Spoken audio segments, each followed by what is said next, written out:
এগুলো washing machine কত বিশাল একটা সাইজ। এটার কত 409 টাকা।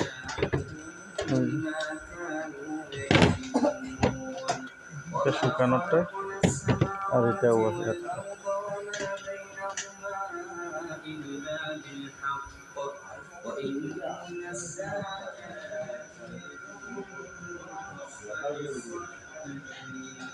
কিছু মনে করি না, আসলে সুন্দর লাগতেছে তাই আপনাদেরকে দেখানোর জন্য চেষ্টা করতেছি।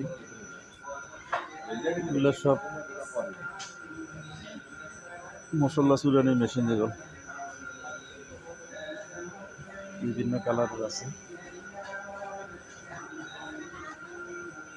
অনেক সুন্দর অনেক সুন্দর, একদম সাজানো গোছানো। মিনিগুলো আছে হাতের ভিতরে রাখি, যেমন আপনি যেগুলো হাতের ভিতরে রাখা, এগুলো কোনো ইয়া লাগে না, এগুলোর চার্জার এগুলা।